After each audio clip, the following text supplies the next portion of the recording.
Hello, and welcome to You Write, the podcast where creativity meets community. I'm Matt. And I'm Richie. Each week on You Write, we challenge our listeners to write a story in just 30 minutes using 3 of 5 randomly generated words. It's a fun and fast-paced exercise to spark your imagination and get those creative juices flowing. We will read your submissions, offer feedback, and discuss the unique twists and turns of each story.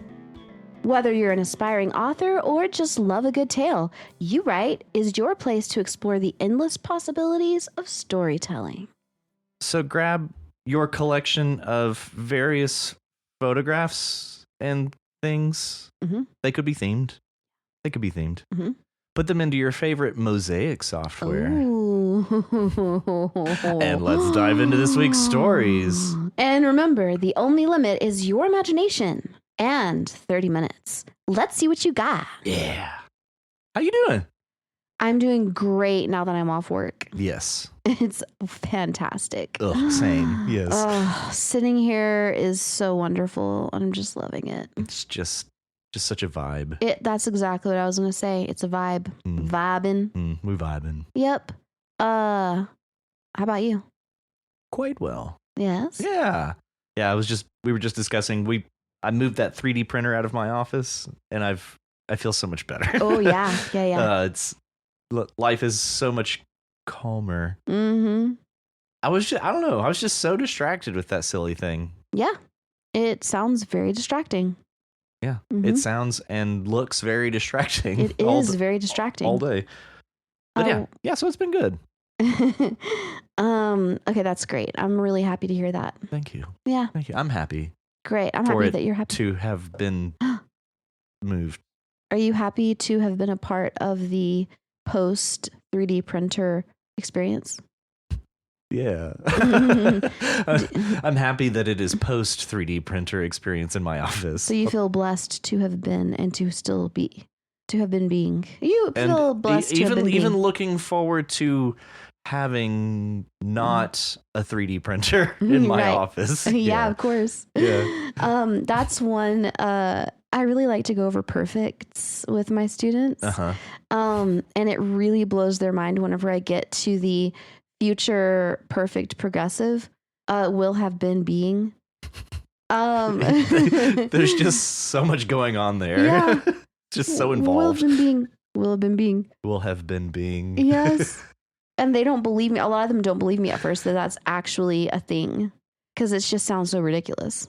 It is a thing. And it is also ridiculous. Yeah. Yeah. But I'm like, no. This is a phenomenon. A rare one. But it checks out. He will have been. Yeah, I think that will have been being is not very common.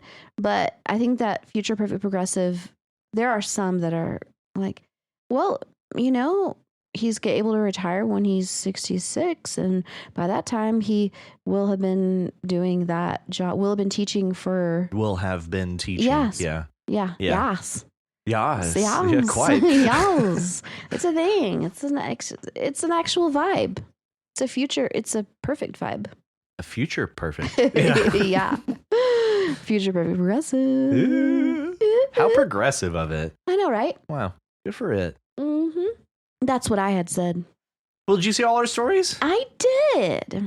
I was pleased with them. I was too. Yeah, I really liked these. Mm-hmm. I was pleased with the output.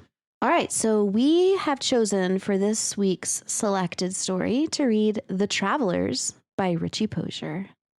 Yes, we did. Yes. All right, take it away. The kettle began to whistle and a scarred hand reached out and shut off the burner. Molly poured hot water over coffee grounds she had spooned into the porcelain cone. Steam billowed out and was waved away. Molly turned and headed back towards the table. Having grown tired of staring out the window at the garden that lay between the house and the copse of trees that led to the stream where she would sit and read on warm summer evenings. Ingrid sat at the table and stared at her, clearly mulling something over in her head as she absent-mindedly stirred her tea with a spoon. It was more sugar and milk at this point, but that was how Ingrid had taken her tea since she was a young girl. Ingrid, are you okay? You look concerned with something. Is there anything on your mind? Molly passed the table and leaned against the wall, holding her coffee and blowing on it as she searched her sister's face for any hint of unrest. Not that it would be unexpected. Sometimes life scars us in ways that we can never truly heal from, no matter how hard we try. I had a dream last night about when we were young, Ingrid said. Molly smiled. What do you mean? We are still young. You are only 25 and I'm not yet 28. Ingrid ignored her sister and continued, staring somewhere at the edge of the table in front of her. Do you remember when we were little and we would hold hands and close our eyes and announce that we were going somewhere else, to our world? We went to Paris. You had that silly little beret and daffodil brooch. We must have been, about 8 or so. Molly took a sip and answered, Yes, I do think I remember that. Oh, do you remember when we went to Egypt and toured Cairo? Or when we announced to Mother and Father that we were going to take Leo to see the ballet at the Bolshoi Theater? Do you remember what we saw? I'm afraid I don't. That was much too long ago. But I remember that poor Leo wanted to see the Tsarina and wouldn't hear of it that Russia didn't have a Tsarina anymore. Ingrid went silent and her eyes drifted over to the skin on her wrist. It was blotchy from where she had indulged in a habit of picking at it when she was nervous or scared. Ingrid, what are you thinking? You've been a parrot all your life. I know your dirty little mind is up to something. Now, come on, out with it. I'm just thinking about Leo. He believed in us. I can't hardly remember what he looked like anymore. He was so young, you know? She sighed. It just doesn't feel right, you know? How can I forget him? Molly sat down and took her sister's hand. You haven't forgotten him. We are talking about him right now. Ingrid turned her palm to the table and looked at her sister, eyes flaring. You know what I mean, Amelie. Don't you tell me you don't dream about it too. This is wrong. It is all wrong. Leo should be here. I know that we were children. I know that childish games are better left to childish times, Molly answered. Ingrid slammed her hand on the table and began shouting. But what if it isn't, Amelie? We never tried. The last time we went somewhere was when we were girls. Do you remember? We stood there holding hands and wishing like our lives depended on it. And we went. I don't see why now is any different. You know it was real. She stood and pressed the heels of her hands to her temples. What if it isn't a childish game? You know that you felt it while we were talking just now. Every time we talk about it, I feel it. And I know you do too. I can hear them. I can hear that place. It is so close and we can get to him. We can get to him before... Ingrid stammered as she searched for the words. I can't do it alone, Amelie. I think that you have to help me. I think that's the other part of this. It worked with Leo and you, no one else, and not by myself. I have been trying and trying and trying for 10 years, and I don't know how I know, but I know that we can do it together. Molly stared at her sister and her eyes drifted to the fading marks on her wrist, then began to shake her head. That is why we cannot. She gripped her mug and brought it to her chest. No, my dear, I don't think I can do that. I can't go back there, not again. What's done is done. Ingrid walked over and slapped her sister across the face. God damn you, Amelie! God damn you! The silence hung in the air. Molly's cheek began to redden. What would you have us do? She asked Ingrid. Life is cruel and hateful. It leaves us bleeding and broken, and I do not wish to set foot in that godless place again. Ingrid reached out and took her sister's hand, turned it over and stroked the fading string of numbers with her finger. It will only be for a minute. Trust me, sister. I know where we are going. Wow. Excellent. Yeah. Wow. Mm-hmm. Damn, Richie. Yeah. Damn, dude. Yeah. This lands. Mm-hmm. This lands so well. Yes. This had a I had to stand up and walk away after reading this. Mm-hmm. It lands just right. Like it has so many pieces that are just so captivating and so well put together. My comment at the end, I have two comments. One just says beautiful. The other one says this might be perfect. Mm-hmm. I think this might be a perfect entry.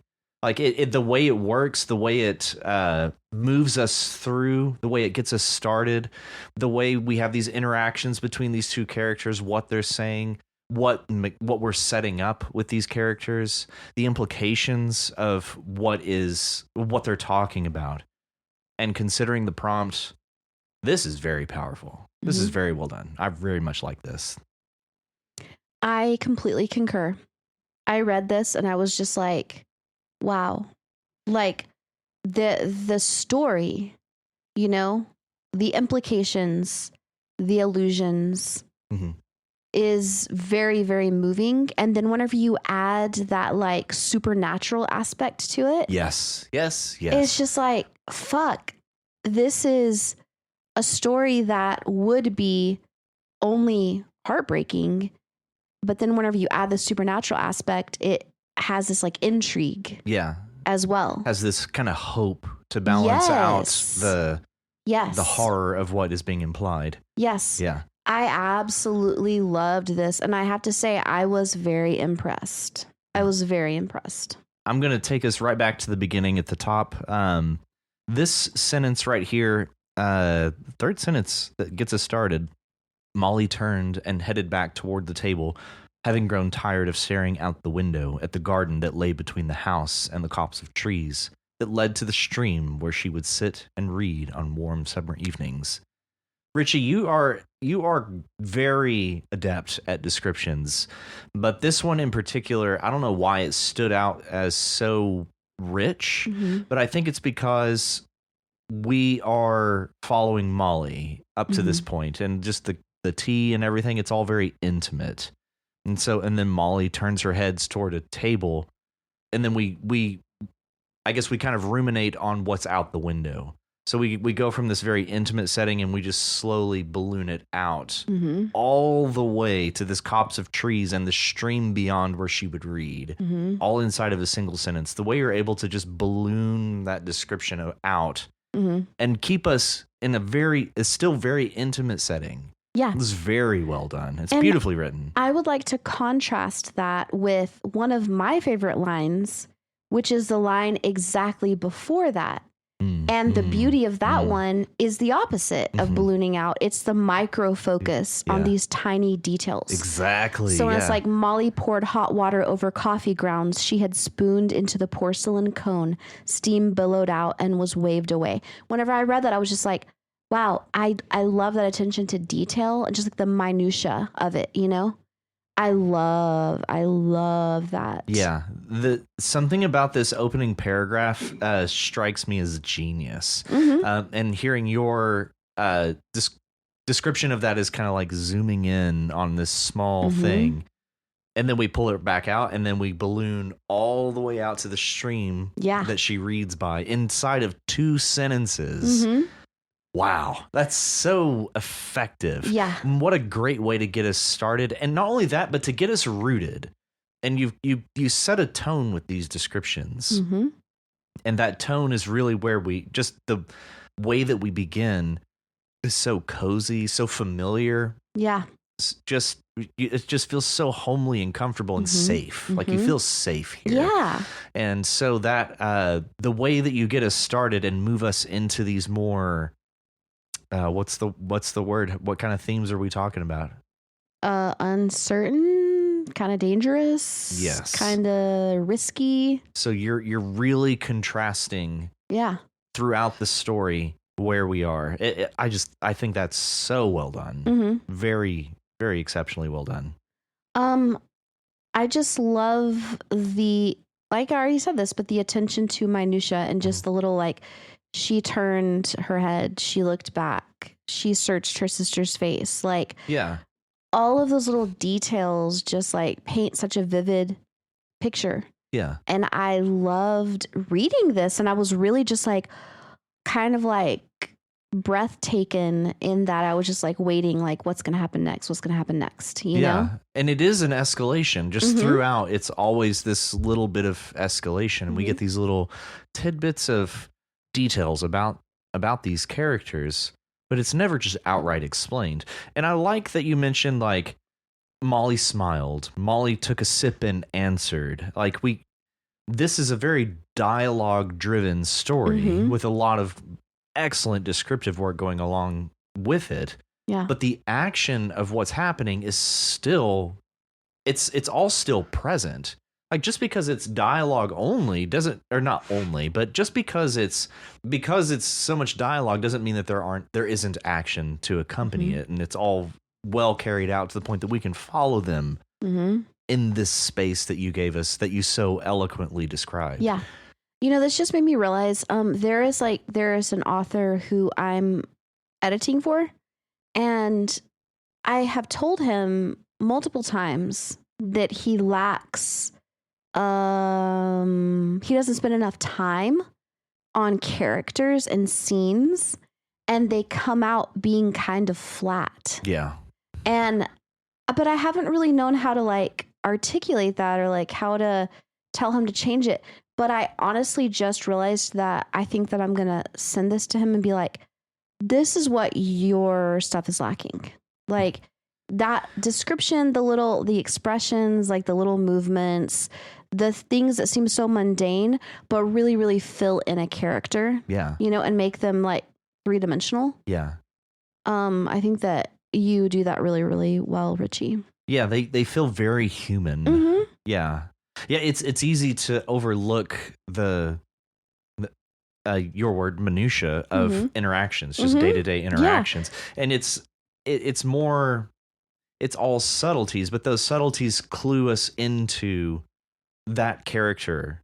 Right. Because those are things that we are picking up on in our real world interactions that we don't realize that we're picking up on because they're just natural. It's like tacit knowledge. Yeah. It's tacit knowledge. Yeah, but it goes beyond that. It's more intrinsic knowledge because it's like facial expressions. Like we grow up learning and developing around other people, so we learn to interpret these expressions. And so whenever we're missing some of those things that we rely on to understand somebody and where they're coming from, whenever that's missing, it's hard to gauge a character. But you give us such I will say it feels pretty concise. Yeah. The dialogue is really the hero here, along with the descriptive work that we start with. And so the exchange between them is really the meat of the story, but all the things that come between it really do further our understanding of how this conversation is going down and how each character is reacting to the other person speaking. So, if the exchange between them is the meat, then the descriptions that are not dialogue are the bones.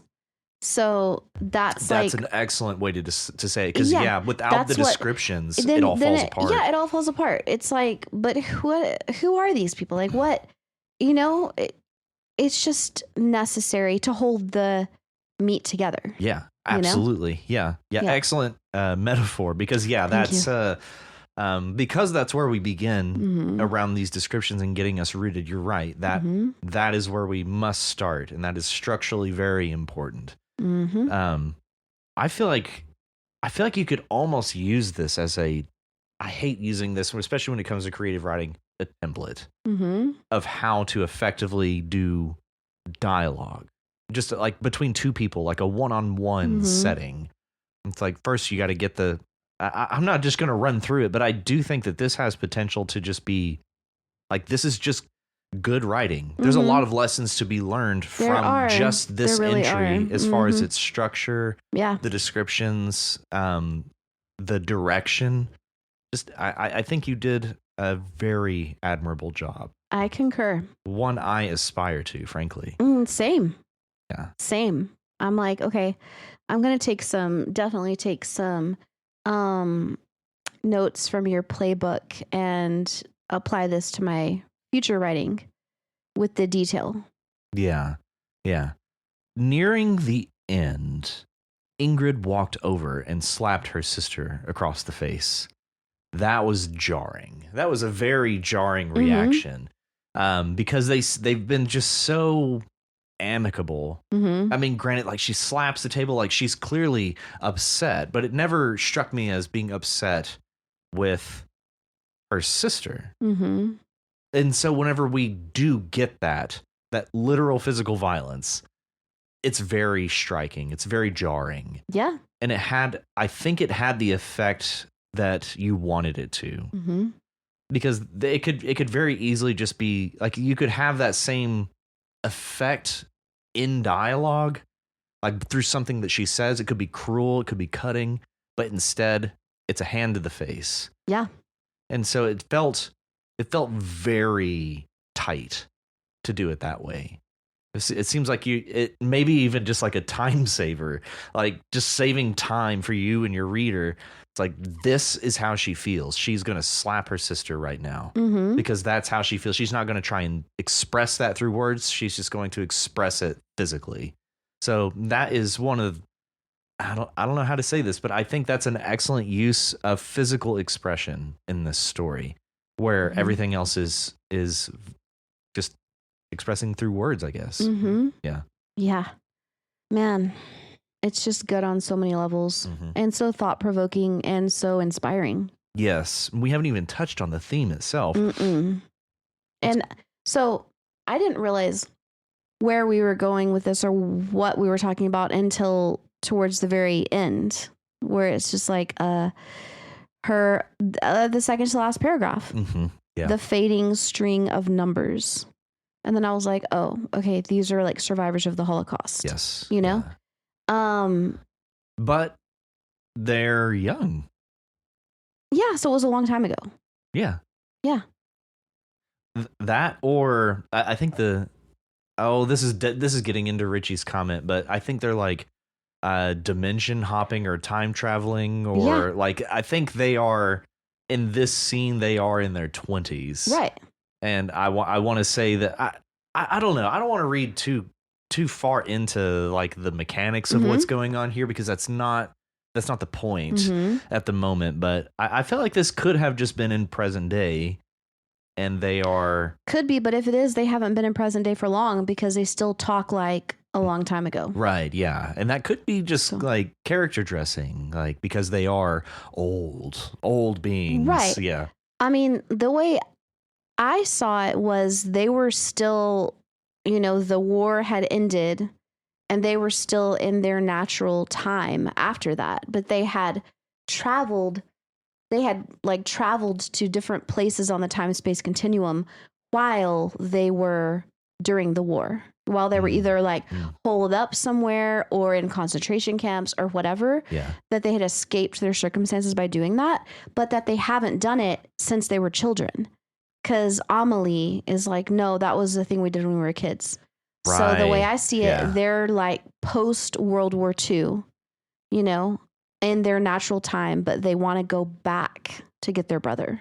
So, yeah. Okay. So that would put them, if they were children, let's say it's been 15 to 20 years since it's happened. So that would put them 50s, mid 50s, 60s, something like that. Mm-hmm. And so that's I like that interpretation better. Especially because the way that it's presented, them talking about it was an escape. Like it's not a means of like, world jumping or time jumping. It was an escape, especially as children. Like we went to, what they say, they went to Paris, and it struck me as a way of escaping something, especially as kids and in such a horrific environment. That's a very profound supernaturalism, I guess, to bring to a story like that, a means of escape. Yeah, because for them, like all children, do like imaginary things to escape from their circumstances or whatever, but these ones actually have that supernatural ability. Yeah, but only together. Only together. Yeah. According to the girl that's not Molly. What's her name? Amelie. No, that's Molly. That is Molly? Ingrid. Ingrid, you're right. According to Ingrid, Molly doesn't think so, or she's at least in denial of it. Right. But Ingrid's like, no, that was real. Yeah. We really did that. Yeah. We can do it again. Yeah, and I like that's kind of a tropey thing to bring in, is that kind of denial. of childish things, or Mm-hmm. like, especially when you're talking like supernatural things, it's uh, to have one character who just like outright deny. It's like denying the call. Mm-hmm. And, like it's a very it's a kind of tropism, but the way that we're approaching it doesn't strike me like a trope at all. Mm-hmm. And I like that you can include somebody who is adamant Yeah. and somebody who is just like no, Mm-hmm. like in denial kind of thing. I Yeah. really I like that we're able to contrast both of those sides together. Yeah. And that thing where they hold hands and go to a different place reminds me again of something that I've brought up before, which is the wood between worlds, where that's how they would go, is they would hold hands and jump into a pond of the many ponds, but they had to be holding hands. But there's a lot of precedent for that in like sci-fi, Yeah. where they have to be holding hands or holding on to each other in some way. Yeah. You know? Yeah, no, that makes perfect sense. And again, just thematically, it really works well. Like the togetherness in order for this to work. Like, yeah, just kind of a unified approach. Yeah, I there's so much to say about this, Richie. There is. And I don't have much to add to this, but I do know that Richie kind of went down a rabbit hole with the prompt, with the song itself.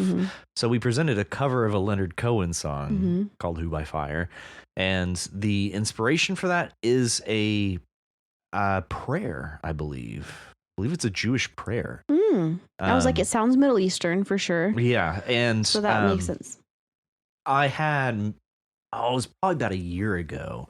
I kind of went down a similar rabbit hole, but I didn't really get into the nitty gritty of it all. But that the fact that this is where we ended up with Richie was this story is a real testament to the research that he did with that Leonard Cohen song, because yes, it is deeply rooted in all of the subjects and history that we're discussing here, and the fact that this came from that prompt, Richie, this is like, I can see work. I can see that you put in work prior to sitting down to write this, or maybe not even work, just thought. This clearly had you thinking for a while, and it really shows.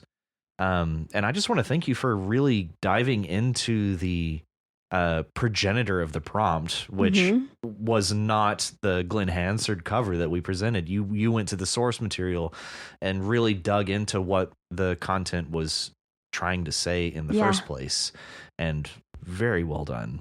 Very well done. I loved it. I did too. So much. Yes. Richie, well done. Mad props, all A's. Yes. A+, A+, A+, A+, A+, A+. Oh, thank you, Richie. Thank you. Thank you for blessing us with that story. It really was a blessing. That was great. It really was. And up next, The Arsonist, Part 2, by Nick to You. Okay. All right. I want to start us out. Okay. So, Nick, I saw your comment that you did not like this. And I was really fascinated to read that comment, because within the third paragraph, or whatever you want to call it, I was like, I like this. Yeah. And I was like, I'm not bouncing off of this like I did with the last one. Okay. Yeah. And what can you point to that you think is the reason why? Yeah. So, well, at first I was like, but why? And I was like, could it be because I took a nap right before this and my brain was working better? And I don't know, but I realized something which is very obvious, and I'm sure that you were all thinking this the entire time, but it's that we're like personifying a video game character. Yeah. Yeah. So we're like inside the mind. It's like you're playing a video game, and then you're actually inside the mind of that character. And I hadn't really thought of it that way before. I know that sounds really dumb, but it's like almost like as if I was playing like Super Mario Brothers, and I'm like, I am Mario. Like, what is Mario actually thinking and experiencing? You know, I never thought about it that way before. I'm always just like watching him, you know, from a bird's eye view. Yeah. But what if you actually were Mario? What are you thinking and experiencing? Yeah. You know? And whenever I started thinking about it that way, I was like, okay, this is kind of cool. I really enjoyed this. This was my favorite of the two. I agree. The comment struck me as odd because I was like, this was very engaging. Yeah. This is captivating. Granted, there are a few things on an edit I think that I think a simple edit would improve. But this is a lot of fun to read. Like it really was. I feel like it's just a very tight action scene. Like it's all clean. It moves very fluidly. And one thing, so I've always mentioned like action scenes, I have a tendency to kind of just like, tune out. This is one that I was engaged. Like I was curious, and I'm following them through this scene. And when there's one point whenever it's like they're being stabbed and stabbed and stabbed, and it's like, well, I've got this protection or whatever, and then they just run away. Yeah. And then it's like they took a minute to collect themselves, and then they followed them. Like I can picture all of that. Like it just stuck with me. Like all of the descriptions that you're giving us are fast and quick, but they're equally informative, just the same. So I think you really struck onto something with this particular action scene. Yeah. Here. Yeah. I really liked thinking about the like first person perspective of a video game character. The part where it was like the arsonist, or no. Where it was like, yes, I bit back. Please hurry. And then not the next one, but the one after that, their lack of urgency made me suspect that they were stalling for time. I didn't want that. So that kind of was funny to me, imagining this like video game character. And video games are stupid. And so the people that are supposed to be helping you like fuck up, or they're taking too long or something like that, Yeah. And the character is just like, I don't like that lack of urgency. Like that's making me uncomfortable. In that case, I'll reel us back a little bit. The arsonist and I studied each other for a moment. They cocked their head to the side, eyeing me. So the arsonist is their foe, and then their lack of urgency is referring to the arsonist. So the arsonist is stalling. The way I read that is the arsonist is waiting for the building to burn down around them. Okay, I retract that statement. But just the same, like it's still seeing from the video game character's perspective and being like, wait, why are you acting like that? That's weird. Yeah, they're aware of the mechanics of the situation, and for you and I, if we were in this same situation in the real world, there would be very different reactions from us as the point of view character. But they know that they're protected to a large degree, so this isn't as, I guess, dangerous for the point of view character as it would be in real life. But that's kind of where that suspension of disbelief comes in.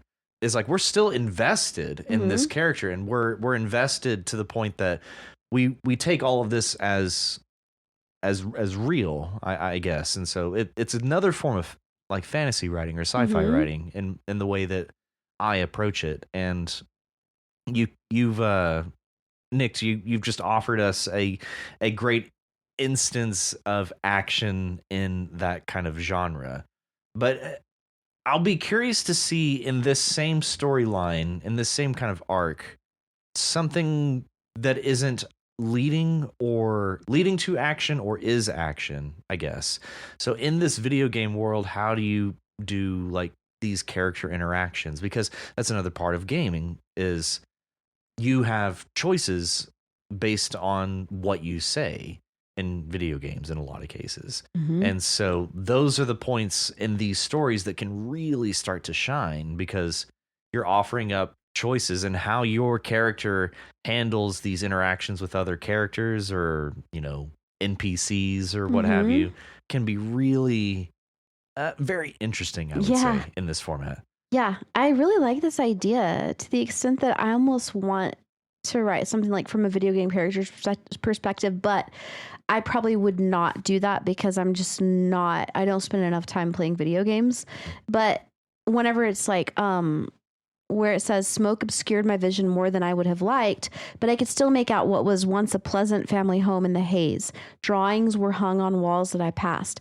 I really loved liked that. I did too. But I think it would be so fun to add more feelings. Like it made me feel melancholy or something, or like it gave me a melancholy feeling it and made me think back to my own childhood or something like that, you know? Yeah, you can certainly spin that into a rabbit hole real quick. And I just feel like it would be so fun to give this video game character more complex feelings, you know? Well, yeah, and further, just because it has mechanics like video games, this is a character like any other story.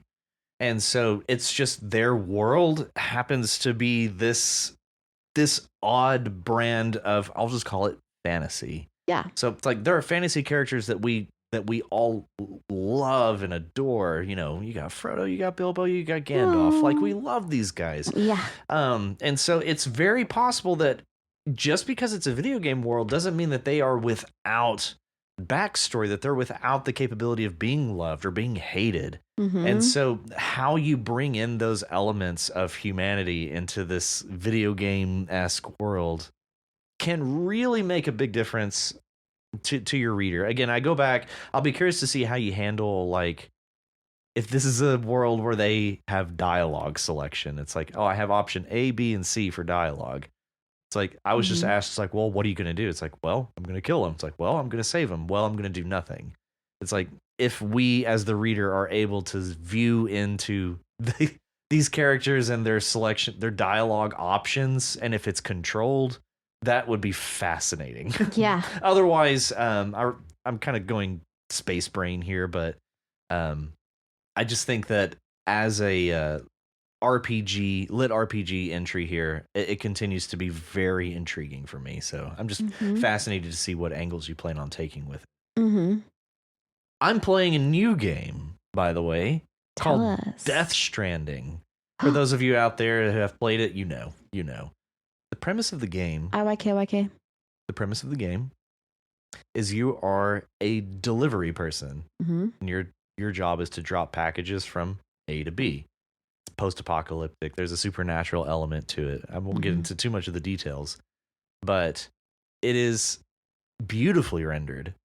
Like, the scenes are wonderful. The characters are very full and rich. They use actual actors for the voices, and further, in game, they look like the actors. What? It's wild. That's cool. It is cool.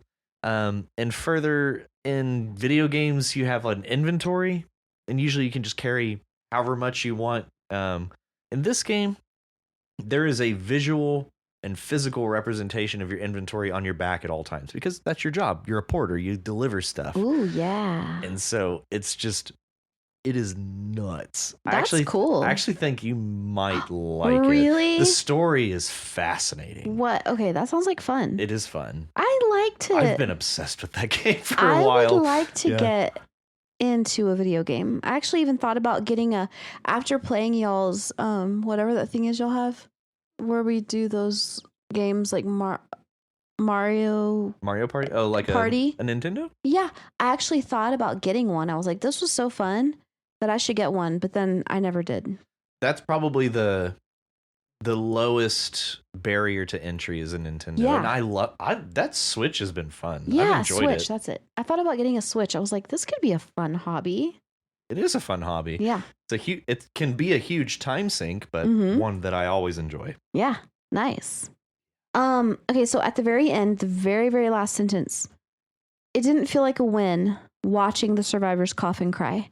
I feel like it would have sounded much better and more final if you had said, watching the survivors cough and cry, it didn't feel like a win. Period. Yeah. Because whenever you end with watching the survivors cough and cry, it feels incomplete, and it feels like it just leaves you hanging. But if you do that note of finality, it didn't feel like a win. I feel like that would have wrapped it up better. Yeah, no, that's an excellent point. And as soon as you said it, I was like, oh yeah. Yeah, that's better. Yeah, just move those clauses around. Right. And the dialogue at the very end Do you feel like we need tags there for any reason? It wasn't hard to follow who was speaking, but it felt like a tag, not necessarily on every single one, but I felt like there could be some information about reactions in tags. I don't know. I was just curious to get your feeling on it. Didn't feel like it needed tags. I felt like it was just pretty clear who was talking. Yeah, and not so much for who was talking, but the way that they're saying it. Yeah. I should have been able to catch them, they said, glowering, or they said head hanging, or I said. Yeah. Or yes, sorry, it is first person. I said. Yeah. I felt like there could be some information that we could glean from adding some reactions. Yeah, some possibly. Some of the physicality of that dialogue. Yeah, possibly. Yeah. Well, hey, thank you, Nick. You excellent entry. Thank you, Nick. And don't feel like you misfired on this one at all. I think this is a great entry. I agree. I enjoyed that one. Yeah. All right, next up, it looks like we've got meow meow. Meowdy meow. Meowdy meow. And you have given us an untitled entry. Quite, yeah. Yes. Okay, so I'm just going to kick us off. All right, so this was very interesting. Okay. I was very like, what's going on here? I could tell close to the beginning that this person was in a workplace.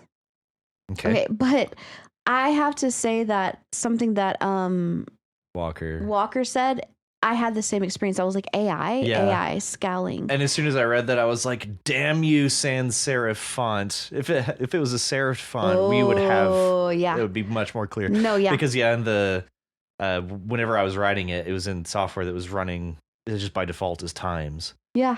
Times New Roman, so. Okay, yeah. So it didn't look like I was like, AI. And even after I figured out very quickly that it was Al, like actually after the word scowling.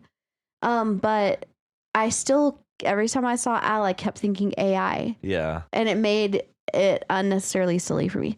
But anyway, okay, so I really liked your descriptions, though.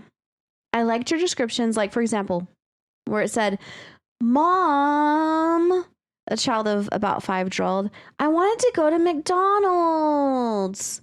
They were an errant comment away from losing their shit, tears already flowing. I really liked descriptions like that, which are throughout the story. Oh, yeah. Yeah. I just feel like it's very, very like succinctly described, and it really, paints a picture. Well, thank you. Yeah. Yes. Yeah, that was the idea. I kind of wanted you to get into Al's head, which is partly my head. Yeah. Because that's kind of how my running commentary in my head just kind of goes, especially having worked the service industry. Like, like you're just always kind of thinking, but yeah. I'm glad it worked. Yeah. So was this child non-binary? I guess because I haven't chosen a gender for them just yet, then yes, I suppose they are. Okay, I'm like, this is a very politically correct entry. But I noticed just never got around to it. Right. They just sniffed and plodded up to the counter with their sister and mother leading the charge. Yeah, I was very non-committal with that child. Yeah. Okay. I didn't even catch that. I don't know why I was imagining that it was a boy, a little boy. Yeah, that's what I was going for. Yeah. Yeah, I should have gendered the poor kid. Right? No, it's good. But I also liked the obvious cynicism of Al. Yeah. Yeah. Yeah. He's a cynical bastard. He's very cynical, absolute drivel. And yeah, I liked the little descriptions of like, okay, this part is like he turned as she snatched the worn and greasy remote so fast that she dislodged the 2 little batteries from their compartment. The plastic cover long since lost to ravages of life in a barbecue joint. That one made me laugh. Good. Good. That's kind of the point. It's like My idea there was that description was doing a lot of heavy lifting because Yeah. now they're in a barbecue joint. Exactly. You know the state of the place just based on the fact they're using this beat-ass remote. Yes. Yeah. And I could really relate to this because I did work in a barbecue joint once and my life was ravaged. So, yeah, that's totally accurate. That's accurate. Okay. Yes. But where it's like neither moved to catch little missiles as they fell to the slick, grease-laden tile floor. For some reason, then I thought about this for a while. That was kind of like incongruous to me. Slick, grease-laden. Like, I feel like it should have been, because when I think slick, I think like light, and then grease-laden, I think like heavy. I know that's dumb. And I pondered over this because I was like, okay, well, how would you say it? I'm like, the slick. Slippery instead of slick would probably help. Yeah, but I feel like it's the word laden. Yeah. Like slick, greasy tile floor. Yeah. That would probably be better, yeah. Yeah. Honestly, like whenever I went back and read it, I was like, I don't, it felt too verbose for describing a greasy floor. Yeah, I don't know. I liked it. The slick, grease splotched tile floor, maybe. I may just call it greasy. Yeah. I think that's easier. And yeah, again, just trying to keep it inside Al's head as best as possible. Like, yeah, I think that would be better. Just call it greasy. Yeah. I was trying to call up if you've ever worked in a kitchen, you have to wear non-slip shoes for very good reason because it is slippery as hell back there. And I was just trying to call up that idea. Yeah, I can see that. Now, the exchange between the customer and Al and the wife is very, very interesting. I was like, what the fuck? Yeah, they're at the end. Yeah, but wait, before that though, he was suddenly, it kind of jumps all over the place. Yeah, that's the idea. This story's kind of all over the place. Yeah. Like he's in here watching lame commercials. He's suddenly at the graveside of his cousin. Is that harkening back to when you got run down by it while you were on a bicycle? No. Okay. I'll own up to this. That is actually how my cousin died.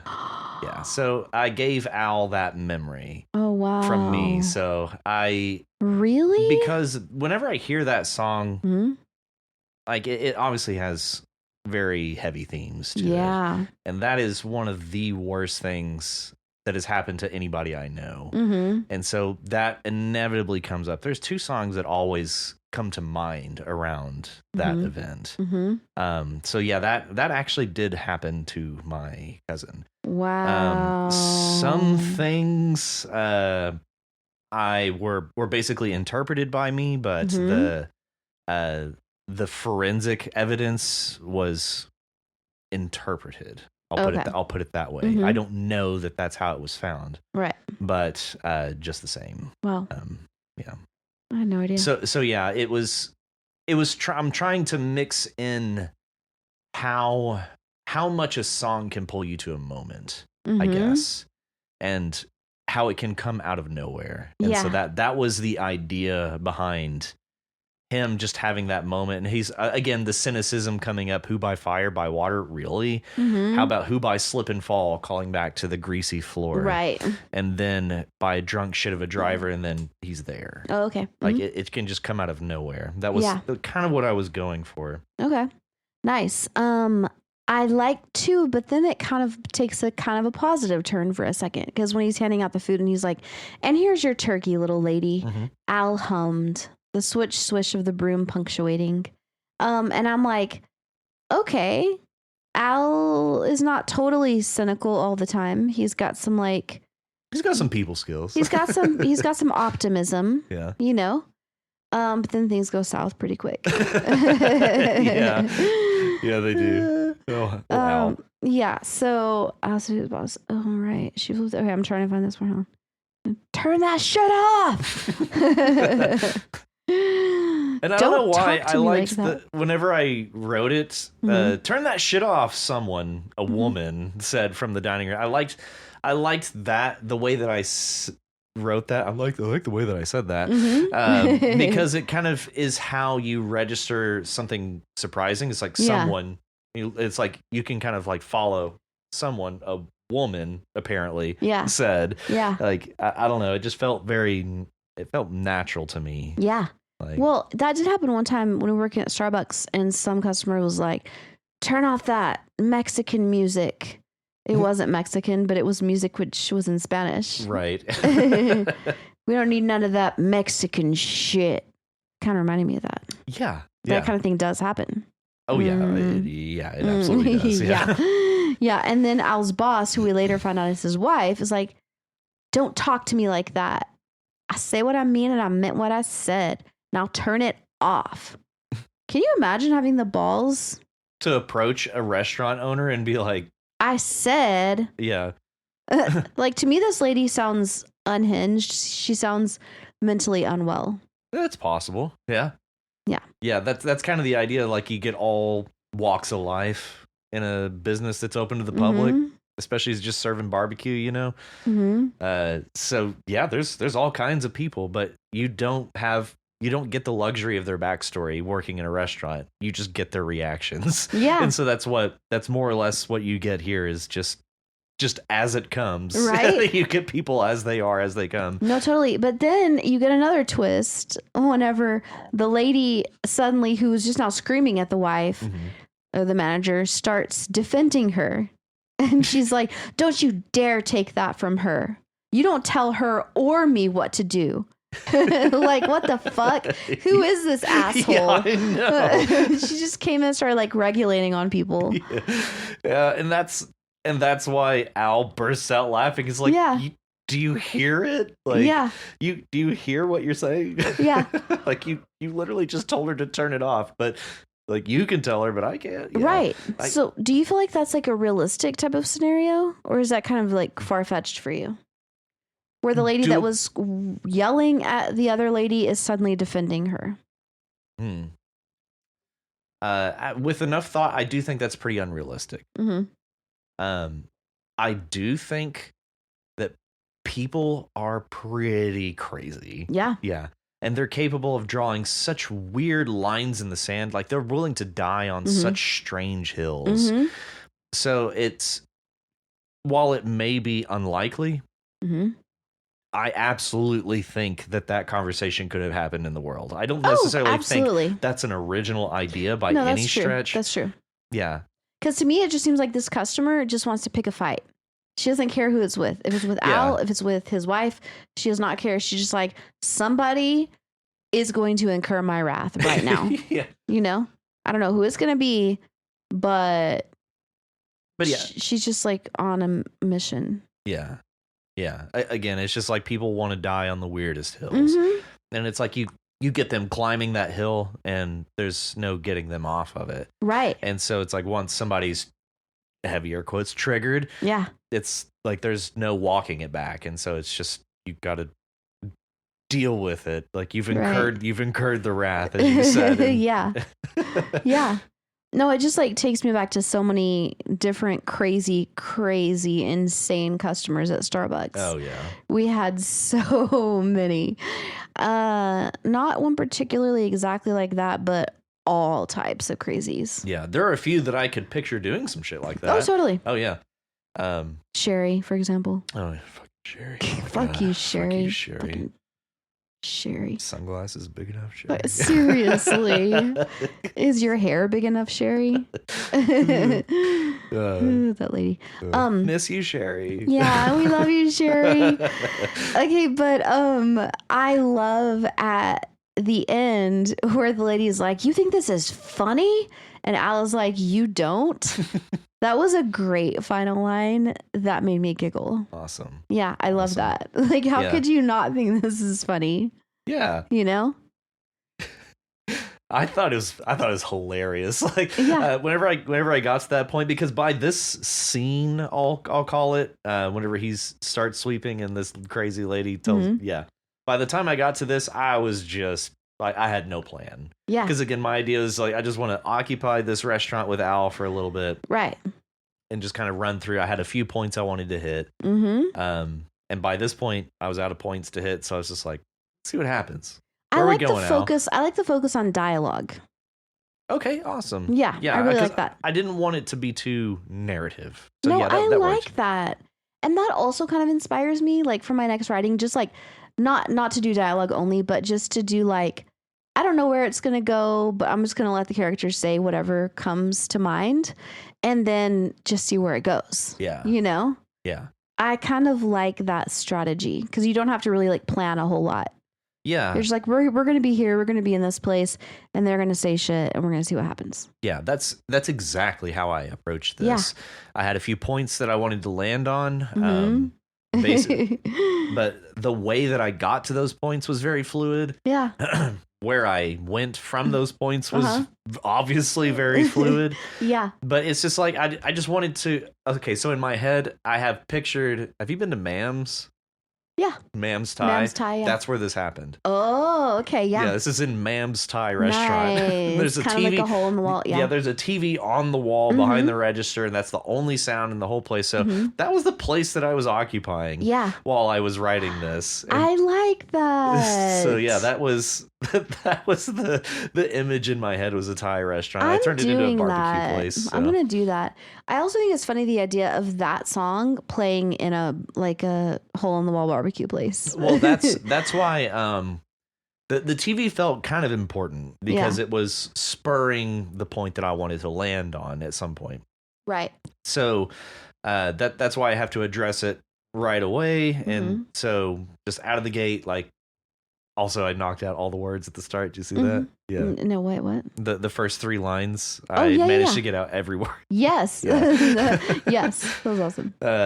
So, yeah, and then so he just clicks it off, and then it's too quiet, and so we got to put on some music, and so they put it on a music channel. Odds are Al just put it on some random music channel. Turns out it's like depressing as shit. Yeah. Like side effects may include dizziness, nosebleeds, trouble sleeping. But yeah, whenever he puts on a music channel, it plays a Leonard Cohen song and then it plays a Billie Eilish song. So it's like random shit. Random shit. Some random I was like disparate shit. Yeah. But anyway, yeah. Nice. So that was interesting to write. Yeah, I enjoyed it. I enjoyed writing it. Yeah. Well, thank you, Miatty Miat. Well, thank you, Rachie Rach. Sure. Okay, and up next we have And Who by Walker by Faith. And who? And how? Yeah, that reminded me of And How, which is so funny to me. Okay, so Walker, this feels to me like a personal spiritual journey. Yes. Yeah, it felt very personal. Yeah. That you're chronicling here. Okay, so we start out with kind of a journey away from faith or something. Spirituality. Yeah, wait, let me find where it says that.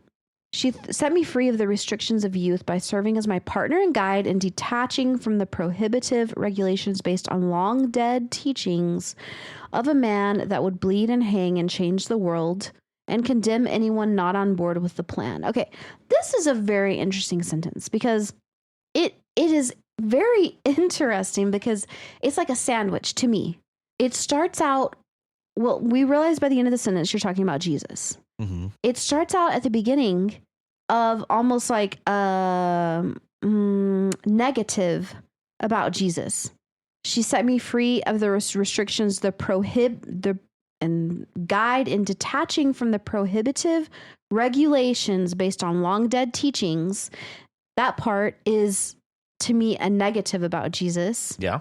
But then of a man that would bleed and hang and change the world, to me that could be positive or negative, but I read it more as positive, of like a revolutionary.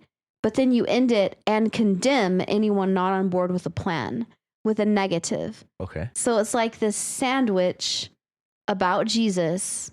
The 2 pieces of bread are not so great. The one in the middle is not necessarily positive, but could be revolutionary, change the world. Bleed and hang, that connotates, like serving people. Yeah, the self-sacrifice. Self-sacrifice, yes. So that is a very interesting sentence to me. Yeah. Mm-hmm. I didn't draw anything positive from that.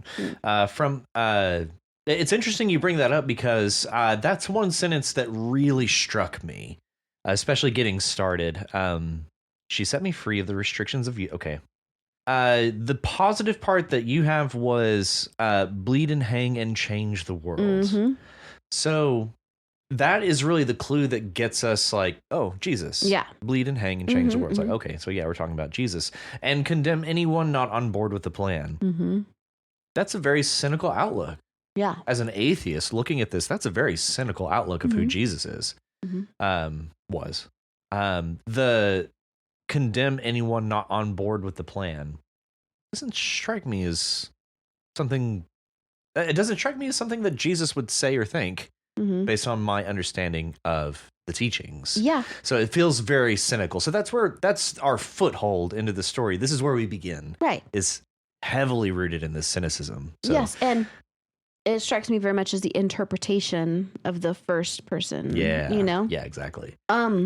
Which is completely valid and is the interpretation of many, many people who are, getting that from their religion, and like societal expectations, religious family expectations, etc. Yeah. It's like, you are going to hell, boy. Mm-hmm. Hell. Hell. Do you hear me? I said hell. I said hell. I said Hades. Yeah. The river Styx is calling. That's who's calling. Care Barris will greet you there. I know that's how you say it, but I like Cerberus. to say it. Yes. But yeah, so yeah, we certainly do root beginning in cynicism. Mm-hmm. Yep. And to conclude that paragraph, those restrictions were left, the rules were left, the family was left, and atheism partnered with alcoholism became my guiding forces in life. Very cynical. Guiding forces being... okay, I want to discuss the word atheism. Yeah, actually, I wanted to talk about that too. I have a thought on that, and I wonder if it's the same as what you're about to say. As an atheist... Yes. The term to describe an atheist in and of itself is contradictory to the philosophy at its core. There is no theist. There is no God. So to recognize the word theist is counter to everything someone who cannot grasp or understand or cannot believe in God. The word itself is counter to the philosophy of being an atheist. Right. So to be an atheist must first recognize that there's a theos. That there is theos. Yes. And that it is against theos. Well, in that case means without. Yes, not against, without. You're right. Yeah. Yeah. So without this. Right. In order to recognize being without something, you must first recognize that something is a thing.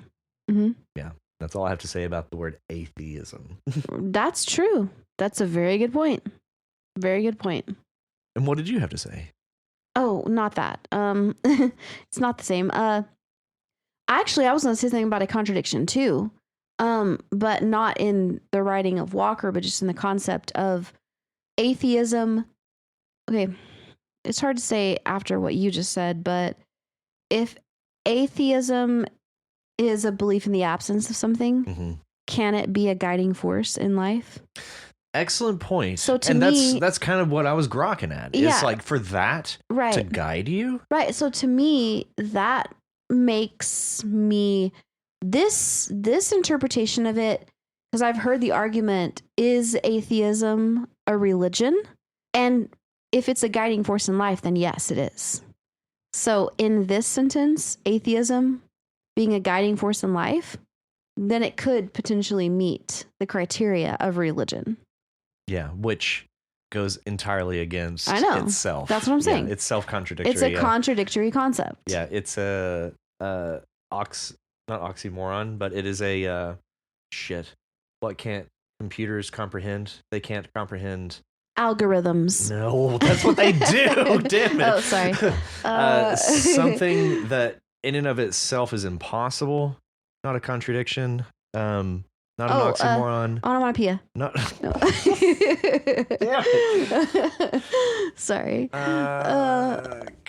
Paradox. Paradox. Yes. Yes, paradox. It is of It's a itself. It paradox. is a paradox It in is. and of itself. It is, Yeah. but I'd like to share. God, why did that take so something. much thought? I'd like to share something though. Atheism, if you look at it like this, as a guiding force in life, it can be akin to a religion. Absolutely. Yeah. So this reminds me of whenever I was in university. I know, and I say that because I'm an English teacher and I'm so sorry. College. Okay, college. Thank you. Okay, I'm sorry. It's Merca. I'm sorry. That's okay. I forgot. Okay. When I was in college,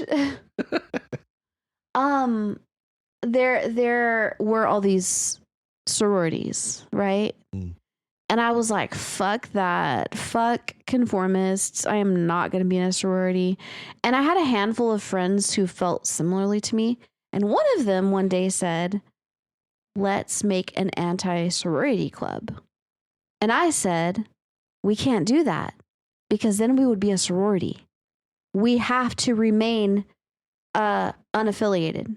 We have to remain loosely connected. We can't. We must remain unincorporated. Unincorporated. We cannot incorporate. We cannot affiliate, or then we will be a sorority. So this is the same thing. Yeah, you know what I'm saying? I love that as a means of like grasping the exact concept that we're talking about. Right, exactly. Yeah, that's one of the most, because I've heard you've mentioned that before. Yes. And that's one of my favorite examples to present to somebody because I've used that before. My example? Yes. Oh I've my used God, that before yes. to explain to somebody it's like, this is why I have a problem Yes. with the way people describe and categorize and group atheists. Mm-hmm. It is at its core, fundamentally, it is broken and separate from all other. Right. To the point that they had to create a term that thus categorizes and groups them. Right. So it is paradoxical. Well, Like it is because if you think about it like this, okay, imagine, all right, let's think about zombies, okay? In real life, in real life, I'm going to be honest with you. I don't honestly I don't go 100% in either direction just because I think that most things are unknowable. Mm. But with zombies, I don't think they exist. I just don't. The same. Okay. But do we have a group of people that is clearly don't believe zombies exist? No, we don't. We are just people. Mm-hmm. Okay. And then there's zombie enthusiasts who do believe zombies exist. But I do not identify myself as part of a group that believes that zombies don't exist. I just identify myself as a person. And then I don't even think about zombies because I don't think they exist. Right. But we don't need a term to classify the people Right. who don't believe in zombies. Exactly. Yeah. And so, but if we did create that term, then I would be recognizing the existence of the idea of zombies. By affiliating with those who don't. Right. And the it's all a fucking mess. So wouldn't you say that a better no, I'm just asking you, like, tell me, would a better term for your belief be agnostic or no? No, it's atheism. Okay. Yeah. I have personally no questions. Okay. So my resolve is not a question. Right. Because I feel like agnosticism has this kind of like, it's a matter of, it's not so much commitment, it's a need to understand something that is, as you said, unknowable. Mm-hmm. And I firmly landed on one side. Mm-hmm. And I've been on this side for a very long time now. And I have come to terms with my understanding of the world and my life and my family on my terms. Right. So it has nothing to do with God. Right. It's so that like they're again just the conversation, me having to say that it has nothing to do with God. Mm-hmm. In that I recognize that God is a concept, Yes. that it exists. Mm-hmm. And it is something that people feel very passionately about. And I had to come to terms with that as a child, and it was frankly, it was never anything I believed in. Right. And so to address it from such a young age and put a term to it and have to go through life never really landing on the same page as all of my family, as my friends, and eventually my colleagues, I was always alienated. So I always felt isolated. I felt alone, which I come to terms with. And then I find like-minded people who don't talk about God the way my family did, the way that my friends did, the way that my community does. Right. And so we affiliated around things that make sense to us. And never once did God come up, and never once was it a point that needed addressing. Right. And that is what I think of atheism is about. Okay. God just isn't there. It's not a thing. There are things that we can all be passionate about. No, yeah, it makes sense. It's something that, like, it's a non-issue. It's a zero. Yeah. It is blank. It is empty. It's black. It's an absence. It's not. It is not present. It is not physical. It is not tangible. Yes. Passion and people and emotions, those are real. And we've gone to such lengths to explain unexplainable things through things that aren't there. We have fiction everywhere. There are stories everywhere. There are songs dealing with things that are very intangible things. Right. We deal with the unknowable in very creative ways. And that's what I equate God to. It is a creative way of dealing with the unknowable. Yeah.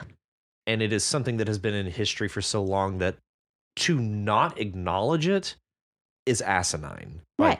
Like, to go through life and not acknowledge that God is like a thing. Right. That's does just not like exist. Yeah, ostrich I'm sticking not its here. head This in the is sand. not happening. Yeah. Not real. Nope. Yeah. Nope. Nope. Yeah.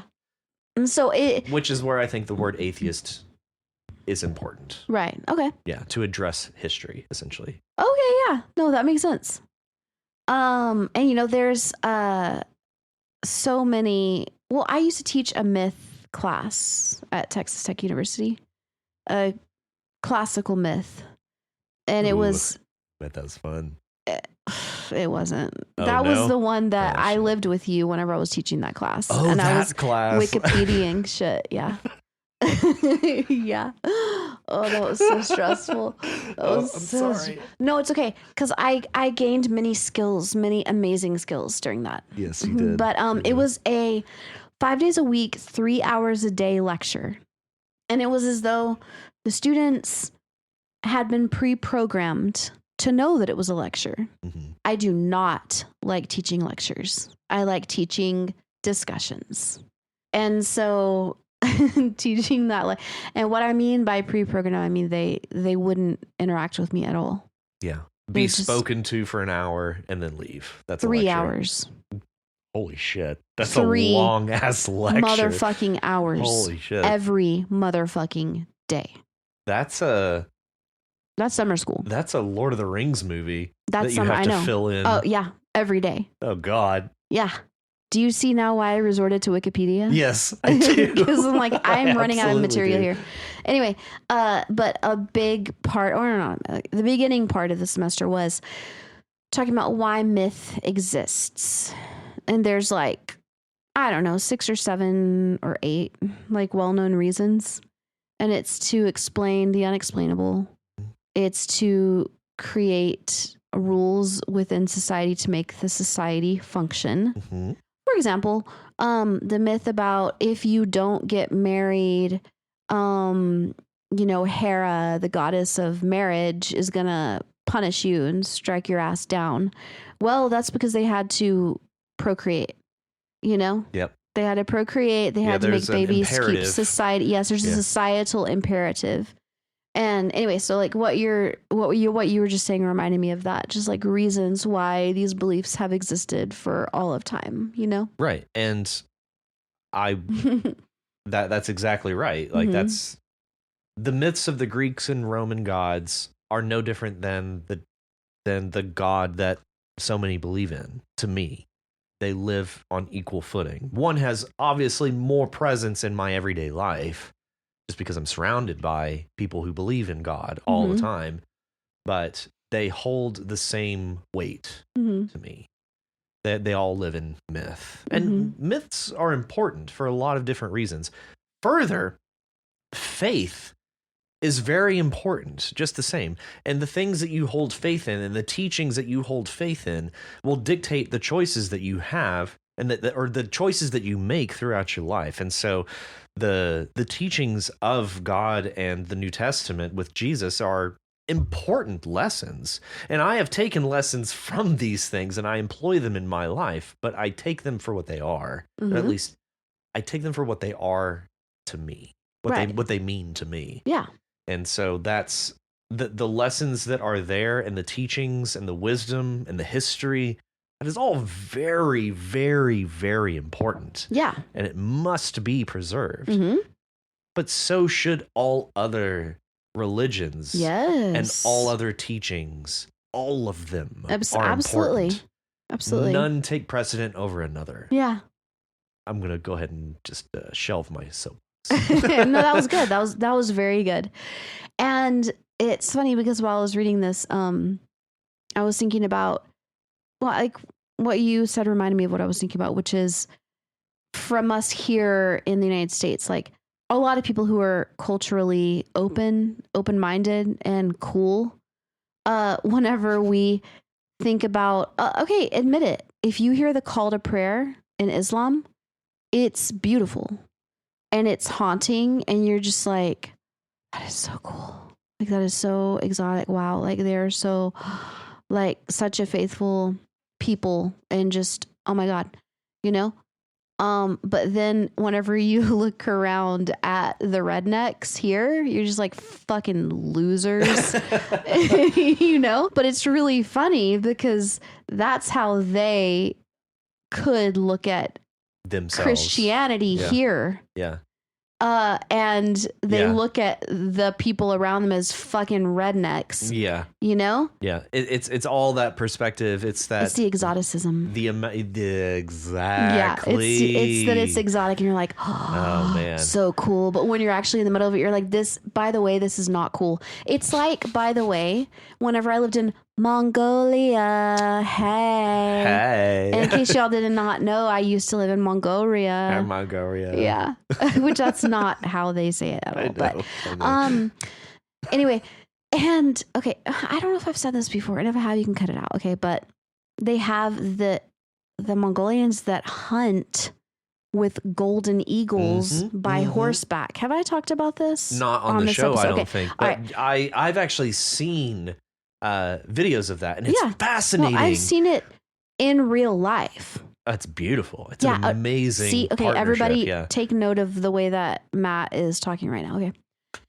So, and me too. I'm the same way. I'm like, oh my God, that is so cool. So hilariously, when I was in Mongolia, and my best friend, we were sitting there watching TV, and it was almost like one of those, you know, like nature shows or about the people living in the United States, you know, just like the whoever's. I don't know. There's all kinds of shows like that. You know what I'm talking about? The whoever's and the wherever. Yeah, it was one of those, but Mongolia version. Okay. And it showed the tribe, which I later found out is in the western part of Mongolia. It's the Kazakh people. Anyway, and they're hunting. And I remember just watching it. I was all starry-eyed. And I said to my friend Starjoy, I was like, that is so fucking cool. And he didn't say anything. He was just like, Yeah, just glazed. Yeah. Yeah. And I looked at him and I was like, isn't that fucking cool? And he was like, no, it's not. And I was like, what? Why? He was like, they're stupid. Like, those people are really dumb. Like, really, really dumb. Did he offer, like, is it like a cultural thing, or like what they're doing is dumb? It's the way that we think about rednecks. Okay. So it's like watching a show let's say with people in, let's say, for example, Littlefield, Yeah. farmers, they're farming cotton. Littlefield, Brownfield. Right. Yeah. They're farming cotton. Uh-huh. And they're like, we like the cotton and harvest and or whatever. Okay. And we're watching it and we're just like, and they're like, and God willing, and this and that, and blah, blah, blah. And we're just like, loser. Loser. I'll take a contrarian stance on that if you want me to. No, I don't. Okay. Because I want you to think of something. I want you to think of something that's just like so common. And so, okay, think about it like this. MAGA people. Oh, no. Okay. Here we are. Who are like, America, hey, we're trying to protect our borders from them immigrants. And they're like... And their Christian values. Yes. And they have their guns and they're like cowboys, you know? And people from other countries could look at that and be like, wow, those people are so cool. They're cowboys. Okay. It is the way that they look at the Kazakh people. And so that's the way that they look at these people because they're nationalists. 75% of their songs are about how fucking dominant and amazing Mongolia is and how outsiders can suck a dick. Okay. That's the truth. And they're uneducated and they're our equivalent of, they're racist. They're very racist. Okay. And they're our equivalent of racist, uneducated, nationalistic people. Okay. And so anyway, and we were watching that and Star was just like, no, that's not cool at all. Like they're really, really stupid. And I was like, what? They're so badass. He was like, no, they're not. Yeah. And I think that's more or less, I'm going to try and steer us back into the story here. Mm-hmm. So take me back. Best I can figure, both are correct.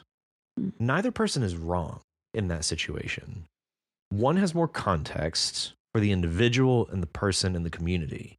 The other has no context and is being presented information of a person in a partnership with an eagle doing a thing. Your reaction to what they are doing is still valid. Starjoy's reaction to who they are in the time that they live, in the context that he understands his society, is also valid. Yeah. People are very complex. Mm-hmm. And that's what I always come back to, especially when it starts to become a discussion of religion. People are complex. And people's relationship with God or an absence of God is equally complex. And it's drawing on a ton of time and a ton of history, which is what Walker is presenting to us here. We're getting this context. We're getting this journey. We're getting all of the things that shaped this faith.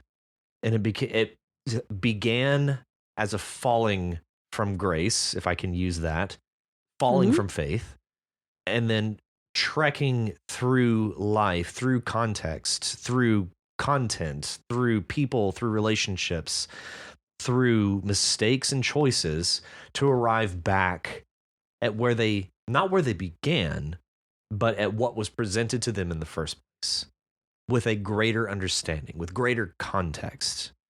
That is what we have here, is an understanding of time and context through yourself, through your own understanding, through your own thought processes. Yeah, I think this is just a journey of faith. Journey to know thyself. Yeah. Yeah. This is absolutely a journey. And I definitely identify with this journey. I mean, not all of it, but a lot of it. And coming to understand, to interpret and reinterpret your faith and belief in these things. And one thing that really, really stood out to me was close to the end where it says, "This was the voice of God, and God revealed God's self to me through love, proving to me the sure and certain teaching that God is love and only wants love for us and from us. That is who I learned was calling. So to me, this really gets at the crux of the matter. And I wish that everybody who identified as Christian would use this as their guiding light. Or that even God if they could. is love and only wants love for us and from us.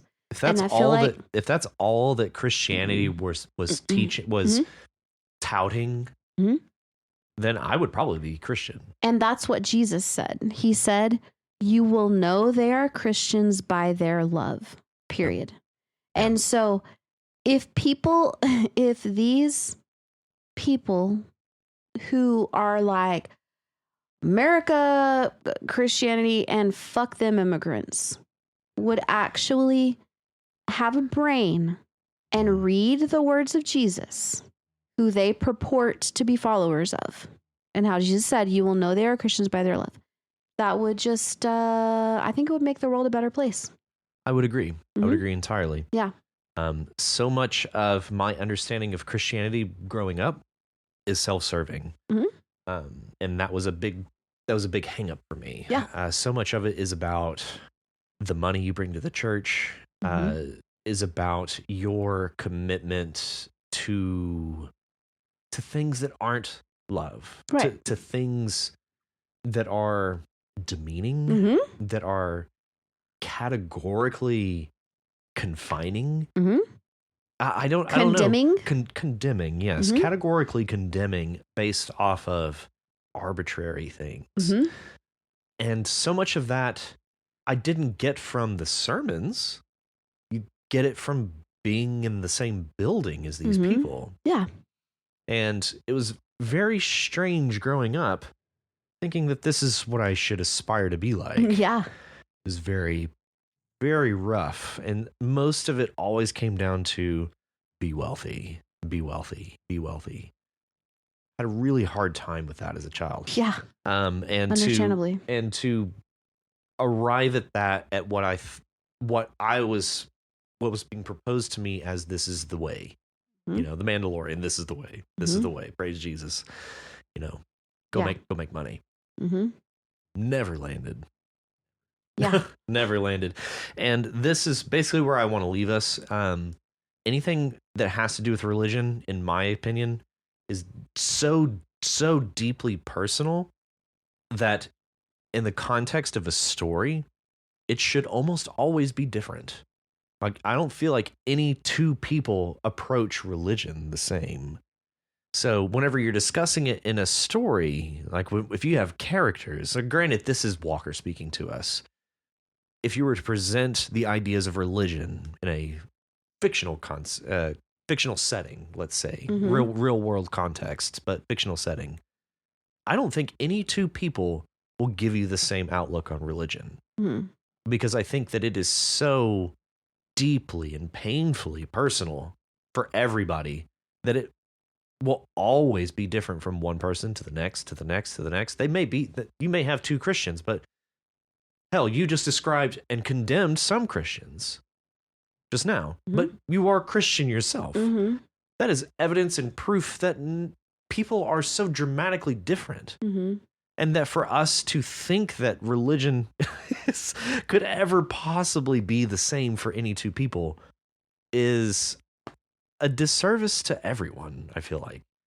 I'm very passionate about religion and what it means because I've had to put so much time and thought and passion into it for myself. Yeah. That is all that I can be responsible for is my own self. Just a big reason why I landed on atheism. Yeah. That makes sense. Yeah. Okay, I would like to leave us on one thought, which is that I feel that this entire passage is a journey of separating religious teachings from God for Walker. I feel like this whole thing is starting out and it all being conflating religion with God. And this whole thing is just like filtering it out and filtering out what is actually God and what is actually religious teachings of people. Yeah, you know? Organized religion. Yeah. Yep. And I feel like at the end, he filtered that out by landing on God is love and only wants love for us and Yeah. from us. Yeah. Mhm. Which is a great place to land. Totally. And thank you, Walker. We have gone on a hell of a tangent with your story. We have had so much fun. I didn't even have a chance to call out. I like your recurrence of "and who shall I say is calling." Mm-hmm. That was a Great great use of the prompt. Great use of the prompt, and essentially a great use of the chorus, if I can use that term. That is the chorus, because we've got verses, Yeah. and who shall I say is That's- calling? That is the chorus. That's the chorus. Wow. You can use that term. And I will. We'll allow it. Hey, thank you, Walker. Thank you. Thank you, Walker. And last this week, we have an untitled story by RichiePozier. Yes, we do. Welcome back, Richie. Welcome. So here we are, Here we be. talking about Todd. Mm-hmm. Todd. Todd. Death. Death is named Todd. El muerte. I chuckled real good whenever I realized that, when his death comes for us all, so they say, I should know, he is me. And I was like, wait, your name is Todd. Mhm. So you're telling me Death's name is Todd? Mhm. I think that's a funny name. I love that. Yeah. I absolutely love that. Todd. All right. What's up, Todd? Hey, Todd. Hey, Todd. So yeah, I think I want to jump back, since we had so many things to say about Richie's first story, and the Mhm. fact that we get two here this week from Richie. I felt like this prompt may have been especially inspiring, or Richie just had a lot to say this week. Well, Richie said that he wanted to kind of lighten things up after the heaviness. Yeah, so I wanted to read this. I needed to bounce back with Mhm. something after dwelling on the Holocaust for a week. And yes, that's what this felt like. This felt like Mhm. you reacting to what you wrote to us, and trying to just add some levity into these ideas that you brought to us, or that the prompt is bringing, I guess.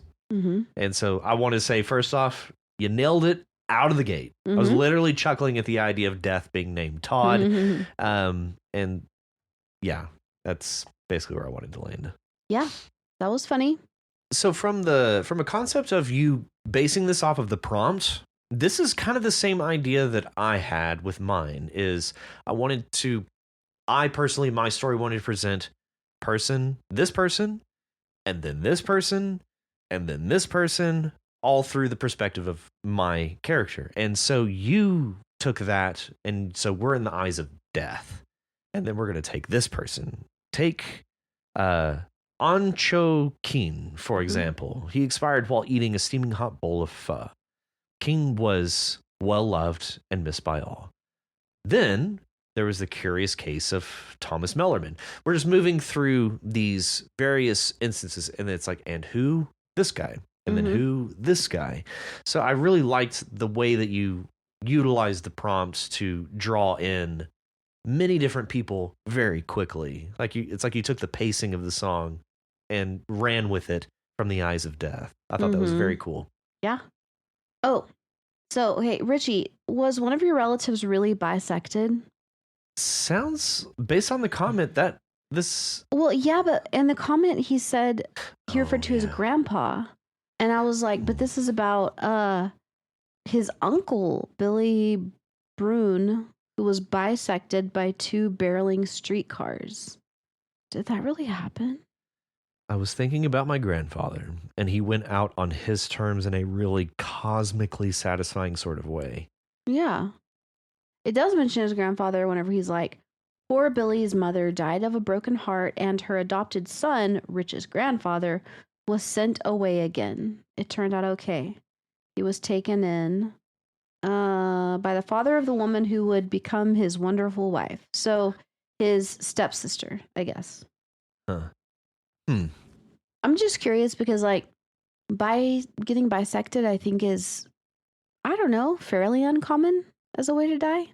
I would say it's just downright uncommon, not Yeah. even just fairly. I think decapitation is quite common. But, More common than bisect. Oh, yeah. way more common. But I think decapitation happens a lot with people who are like slitting your throat and then they're just like hacking away, you know? Yeah, I hear about that a lot. Oh, But yikes. Yeah, but bisection, man. Yeah. Yeah, it reminds me of this one movie which I cannot remember the name of, but they're on a pirate ship and there's a cord. Ghost ship. Is it Ghost Ship? It's Ghost ship. Yeah, that's very taut Mm-hmm. and it comes loose and it bisects everybody on the deck. Yeah. Yeah. Yeah. Oh, wow. I just realized that in my head, I read bisect as bifurcate, Oh, which is way, way less common, I'm sure. what's this? It's split this way. Oh, Yeah. shit. Vertically split. Bifurcate. Yeah. I think that has rarely happened Surely. in human history. Bifurcation. I mean, Death by yes. bifurcation. Like, what if instead of a guillotine, they had a bifurcatine? Where you have to just stand there and the axe comes down like yeah, this. come the side, just like. It's like, why? Why? Why do we do it this way? Who said this is the way it was supposed to be done? It's like, this is Not just right. sadistic. All wrong. Mm. Oh, and the way we describe, was it the grandmother? Oh yeah, Richie's great aunt Irene, who suffered a stroke and took a one-way ticket off the toilet and into the tub. Yeah. Her pelvis swayed like Elvis, and she was found face down with her knickers on the ground. Richie assures me that according to his family, she would have found it hilarious. Cool. That is cool. That is and cool. I like that you can take that Mm-hmm. and make it something that we can laugh at. Yeah, that totally. we can smile at. That we can Totally. That's a way to look at something that you have no control over. Mm-hmm. Totally. And just look at it for what it is, Yeah. and for who the person was, and they'd be like, "That's hilarious." Right. That's No, wonderful. I love that. That's a beautiful outlook. I love that, and I believe that was Richie's comment afterwards, was that his family tends to laugh at things. I love that outlook because it's true. Death is inevitable. Yeah. So don't act And like... ineffable. Yes, Yeah. ineffable. Yeah. So don't act like you didn't see it coming. Yeah. Everybody should see it coming. Oh, we all saw it coming. Yeah. We all see it coming. We all It's saw it coming. We coming. all will see it coming. Right, but a lot of people don't see it coming, Right. and they're in denial that it is coming. But it Yeah. is coming. It is. So the idea that you can laugh at it is fantastic. Beautiful even. Yeah. Yeah. Love Such that. a wonderful outlook. Mm-hmm.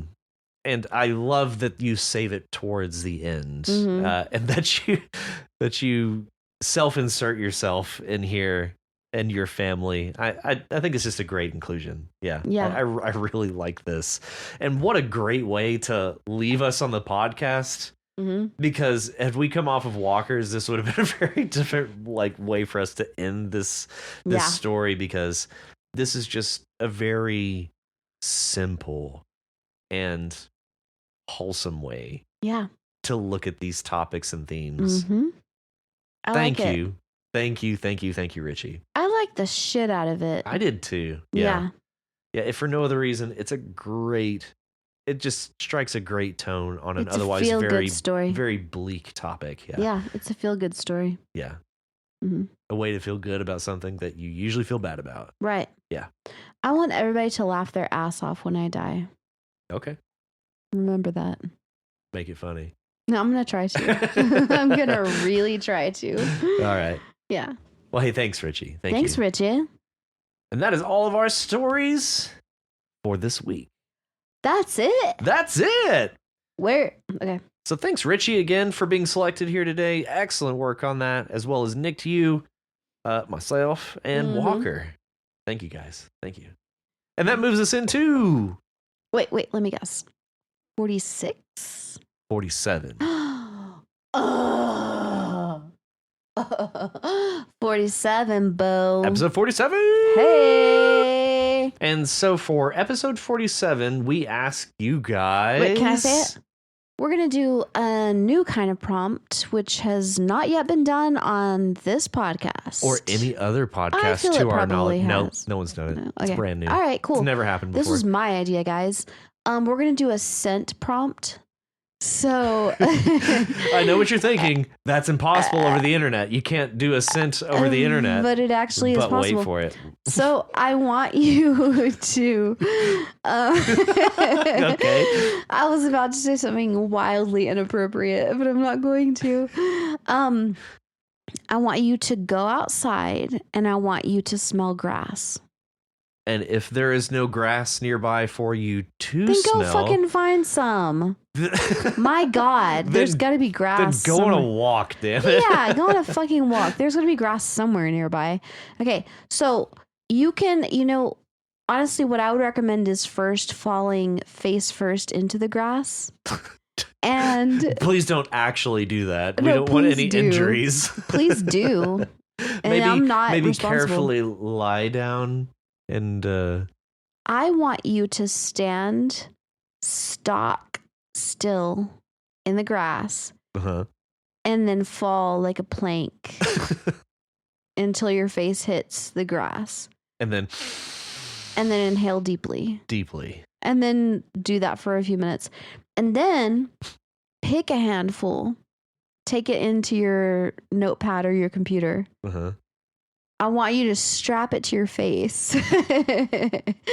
And I want you to be inhaling it and smelling it the whole time that you write. That's what I want from you. Okay. Is that asking too much? I don't think so. I don't think so. No, it's fine. No, That'll be fine. yeah. So yeah, scent prom. Essentially the scent of grass. Mm-hmm. Fresh cut grass. Or just whatever grass is nearby. Whatever. Yeah. Any old grass will do. Because it all smells the same. It's just fresh cut. It's like just been bisected. And so you can smell its internal organs. But if you that's pick not it, wrong. if you pick it, it'll have the same effect. Yeah. Yeah, I agree. Yeah. Yeah. So the scent of grass Right. is your prompt Yes. for this week. And we strongly encourage you. This is kind of like a field trip style Yeah. prompt. So Mhm. go out and get you a nice nose full of grass. Get you that. And that's it. Mm-hmm. That's it. I do think a scent prompt is very interesting because there's so much memory associated with Yeah, exactly. scent. Exactly. All right. And the words to accompany your first ever scent prompt are distance, team, drama, compose, and restoration. Wow. So first up, we have distance. Distance is a noun. It's also a verb. So, well, it can also be an adjectival noun. We have the distance training. station. Yeah. Distance training. Yeah. Or the distance station. Yeah, yes. The station of distance. Welcome to the distance station. Brr, brr, brr, brr. Yeah, okay. Where you do things related to distance. Okay. Of course. There's all these like physics fucking science terms. Distance equals space times mass or whatever. You know what I'm talking about. Speed equals distance divided by... Distance is just distance. It's not formulaic in any There's way. a formula, but there's a formula where distance is in it. Oh, yeah. Velocity times distance. That's what I'm talking about. Or no, wait. Equals speed. Mass times... Mass times... Holy shit. Distance When was the last time I equals, physics did anything? I don't know, but all I know is it's in there somewhere, okay? But distance over time is velocity. Sure, yeah. Yeah. Distance, God. distance Why was that so hard? divided by time equals velocity. Because, yeah, it's meters per second, so it's distance over time. Because, yeah, you can take the so distance unit. divided by time. Yeah, meters per second. Yeah, is velocity. Yeah. Right. And distance over time squared is acceleration. Great. Told you it was part of equations. Well, it is an doesn't matter. Okay. So yeah, distance. So distance as a noun, it's like a length of space. Distance, as a verb, it's often used as to distance oneself from. Mm-hmm. to add space between. Right. Yeah. Right. And then as an adjectival noun, like the distance station. Yeah. Yeah. Go on. Please define distance station for us. It's where one congregates, and it's where several congregate. But at a distance. No, they congregate to discuss themes related to distance and to practice it. To And practice the distancing. themes of distance. Right. And this is a social concept as well, a cultural concept. Personal space, distance. How much should you distance yourself from? Oh, The whole And this COVID. is- Yeah. right. That Yeah. whole thing, that whole bullshit. All that bullshit, yeah. All that bullshit. It's also a concept which I teach to my students called power distance. Go on. Power distance. You were just waiting for that. I was. Is the extent to which people of authority distance themselves from their inferiors. Oh. Okay. All right. Okay, and so power distance. Actually, that's fairly profound. It is. Well, listen, it gets better. Like Okay. power distance here in the US, we don't have very much power distance. No? No, listen to me. Listen to me. This is a whole concept that I teach to people incoming from other countries. Okay. In most other countries, the power distance is much greater. So let's say a teacher, you're the boss bitch, and your students are inferior to you, and you can almost treat them like servants. And they have to stand up when you come into the room. They will never, ever call you by your first name, and a lot of other things. And some of you who live in other countries know what I'm talking about. So, that's power distance. So one thing that I have to explain to new students here from almost every other country besides the US is that our power distance is minimal compared to where they're from. And so don't be scared whenever I talk to you as an equal, as my student. That's fascinating. That's a fascinating concept. It is. I really like that. I'm going to remember that. Like that's an indelible idea. Yeah. Like I really like that. Yeah, and it's huge because I have had, before I even knew about the concept of power distance, I had a group of students from a specific African country, which I will not name. They hated me because I have no power distance. I have a little bit in that I am in charge of their grades. And I'm like, you can't be an outright bitch to me, you know, as your teacher, but I view you as an equal to me. We're on the same plane. And they did not like that. And they wrote complaints about me. And one of them said, it's like she's our teacher, but she's also like our friend. Like, what the fuck? Because they were used to that power distance. They want the authority. Yeah. That's what they feel comfortable with. Yeah. That's what they were used to. That's what they were comfortable with. So they were pissed off that I did not have this power distance with them that their teachers back in their country had. And I'm like, this is America. Okay. Right on. Yeah. Actually, yeah, that's really interesting. Mm-hmm. Okay, our next word is team. Tim. Time. Time. Team, like a sports ball team. Right. Well, team is obviously a noun. It's also a verb. Mm-hmm. Usually with the preposition up. Mm-hmm. Team up. Can you team down? Oh, hell yeah. Okay, team down, everybody. All right, team down. Team down. Everybody, team down. Does that mean be an individual? Or maybe it's like they're all up in the bleachers, and rather than team up, they have to team down. Like it's all. No, but that's not. No, that's just using team as a vocative noun. Yeah, okay. Yeah, team up and then team down. Yeah. Yeah. Okay. Okay. Yeah. So team is a group of similarly affiliated people or animals. Yeah. A team of horses. Yeah, team of horses. Yeah. Sled dogs, I believe, come in teams. Exactly. A team of kitties. No cats have ever teamed up to do a damn thing. They're all so fucking standoffish. They couldn't work with each other for 10 minutes. You can go fuck yourself. You can fuck off. You fuck yourself out. Oh, man. Oh. Yeah. No, there's no such thing as a team of cats. No. Well, okay. But anyway, so I guess a pride of lions is the closest we'll ever get. Oh, to a team of cats. Yeah. That's so cute. But that is literally, I think, the closest we'll get. Okay, so team, it's a group of people that do the thing in the similar objective. Yeah. Stop it. That was weird. What are you doing? I don't know. I kind of liked it, though, to be honest. I enjoyed it. I'm just imagining if you leave that in, they'll be like, what the fuck are they talking about? What's going on? Completely nonverbal, non-audible. Like, what the fuck was that? What is going on? I kind of liked it.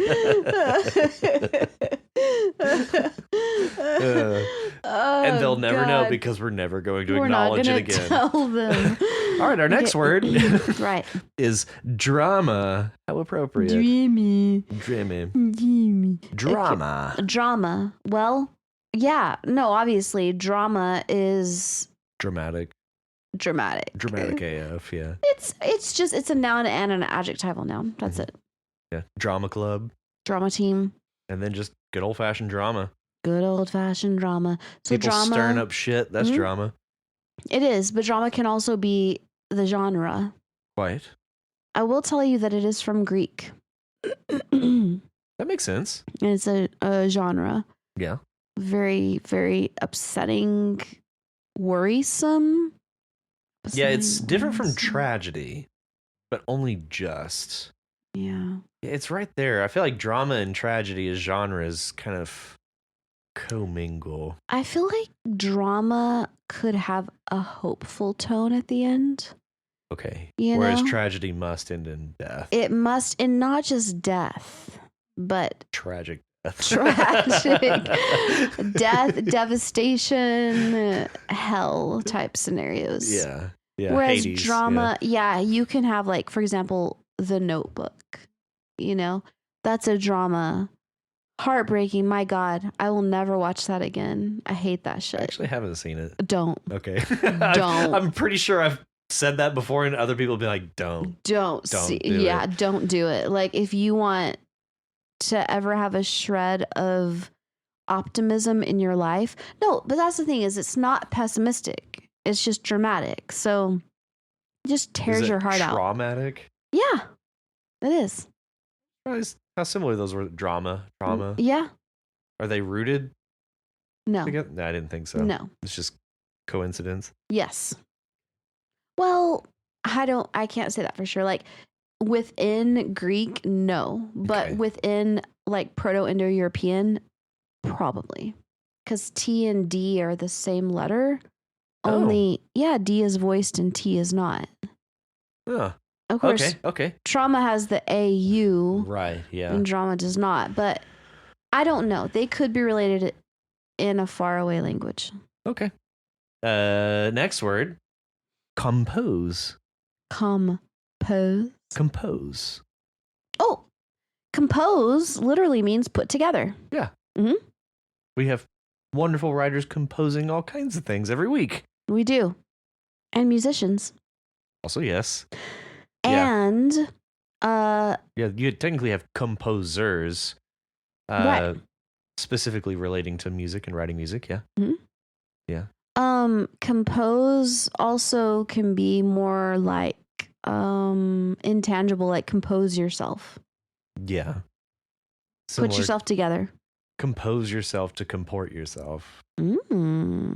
Comport. The way you comport yourself is similar to the way that you compose yourself? Yeah. Kind of. I'd say that composing yourself is the act of putting yourself together. Yeah. Whereas comporting is the way that you carry yourself. Carry what you've put together. Right. Yeah. So carry is the thing that you do. Comporting is what you do after you compose yourself. Okay. Yeah. Compose yourself to comport yourself. Exactly. Yeah. Yeah. Are you coining that? Hell yeah, I am. Okay. Are you typing it up right now? Compose yourself. Pose Done. I yourself wrote to it down. comport yourself. TM. TM. Yeah, compose. I do like this just because the root meaning of it is so simple and basic. Mhm. Pose Put together. is put, and it's similar to Spanish poner. Oh, yeah. Yes, which Yeah. is to put. Yeah. And com is con with. Yeah. To put together. Yeah, I like it. Yeah, it's one of those very fundamental, very rudimentary words. Right. Yeah. Exactly. And our final word. Final word is restoration. So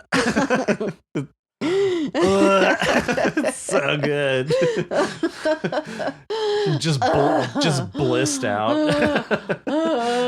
Okay, restoration. Well, it's a noun, and I think we can also have a Adjectival quality to it.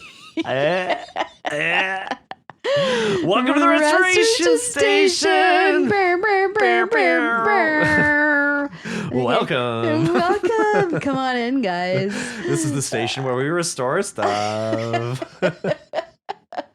I want to live in this world where Full of everything stations. is a station. You just go from one station to another and get your shit done. Get your shit did. Oh man, we need to catalog all the stations that we've created No, in we this do. world. And then we could write a story about it. It'd be so sick. Oh man, challenge accepted. Let's figure it out. Let's get all the stations. So that means I have to go through. I download all of the transcripts from all of the episodes, Yeah. and then just Command F Yeah. station and take every word that precedes the word station. Oh, in all of our episodes. I could write a script. I could do that. That wouldn't take long. Please do. Okay. Right. So restoration is where you restore something. No shit. Yeah. Restoration. Restoration. There isn't that like a religious history concept, the restoration period. I feel like it is. That wouldn't surprise me. Restoration period commonly refers to the period in English history following the Commonwealth of England, Never mind. where the monarchy was restored with the return of Charles II in 1660. Well, what happened before 1660? Was there not a monarchy? This period is also marked by significant social, cultural, and literary developments, including the flourishing of the arts and theater. It's like a wannabe Renaissance. The term can also refer to other historical restorations, such as the Meiji Restoration in Japan, 1868, and the Bourbon Restoration in France, 1814 to 1830. So it's like Renaissance light. Restoration is Renaissance light. I mean, yeah, it kind of is. Kinda. Yes. A little bit. Yeah. Yes. It's a renaissance of smaller scope. Of storation. Oh, sure. Yeah. Mm-hmm. Yeah. They're like, oh, we're gonna reborn things again. LOL, but not really. I know we already did it once, but let's do try it it. again. Let's try it. Oh, it's like, so the Renaissance is a baby shower, and the Restoration period is a baby sprinkle. Okay, or it's the baby's like second birthday. Sure. Yeah. Yeah. Yeah. I just equate like baby showers, like your first baby sprinkles for all of the others, all the other babies that follow. It's like, yeah, just do a little sprinkle. Yeah, like who gives a shit about this baby? Let's be real. But also it's like, okay, they already rebirthed everything. And I feel like those people during the restoration period just wanted to be similarly important, but they weren't. They felt excluded. Yeah, so. they're like, we matter too, I promise. The restoration period. That's ours. This is our time, guys. We're reborn. Losers. They don't even understand or realize how lame the word restoration is compared to the word Renaissance. Oh, Renaissance is French as fuck. It's so fucking French. Oh, man. Restoration is fucking British as fuck. Like, fuck that shit. Ugh, it's just like, I hate us. It's like you have to kind of like, it's like sneer a little bit. Yes, like, it's like Puritan shit. Yeah. It's It's like some puritanical shit. All that to say, I actually really like the word restoration. Really? Yeah, it's a good one. Why? Because it implies like making something new again. Like making something not new again, but making something the way that it was as if it were new. Like there's something to be said for making something new, but there's something also to be said for making something old, something with time and history, and making it as it was when it was first made. Hey guys, Matt from the future. This is the part where we would discuss the ship of Theseus, but neither of us thought of it. So, anyway, back to the episode. I think I see where you're going with that, and I do see the difference because Renaissance is like a new thing is being born, or a thing is being reborn. It's like a phoenix, it's being reborn. Yeah. But restoration is like taking the thing that already exists, and it's almost like optimizing it. Yeah, or presenting something old as it was presented when it was new. Yeah. Yeah. But that usually means a lot of work. Like a lot of stuff has to happen for that to work. Right. When I think of the word restoration, I think of like restoring like sofas. Sofas, okay. Yeah. I think of like the first thing that comes to mind was paintings and like old posters. Restoring vehicles. I didn't even know that poster restoration was a thing. Oh, it's a big thing. I had no idea. I knew painting restoration was a thing, but I did not poster. Think like old movie posters. Yeah. And like there's posters for all kinds of things like concert events and things. Restoring those, because some of them are quite valuable. They're very original, and so getting them like new again is big business. Oh, that's kind of cool. But yeah, and also restoring old cars, right, and things like that. That's a big one, especially around these here parts. But wait, really, especially around these here? Yeah, America, baby. Oh, America, yeah. Rolling iron. Those words again are distance, team, drama, compose, and restoration. That's right. That is right. If you want to be like these wonderful writers and submit your story to You Write, head on over to our subreddit at reddit.com/r/YouWritePod.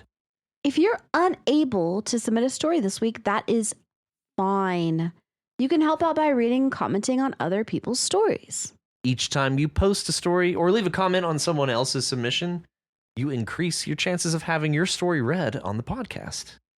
You can also reach us at yourwritepod@gmail.com. If you like our show and want to help support us, maybe donate to our Patreon at patreon.com/YouWrite. If you are unable to donate, that's fine. You can help us by sharing the podcast with other writers and non-writers alike. If you haven't, go on, subscribe. Go on, subscribe to our podcast so you know as soon as new episodes are available. Also, be sure to leave us a rating and review in your podcatcher of choice. And remember, join us next week on You Write, a podcast where you write.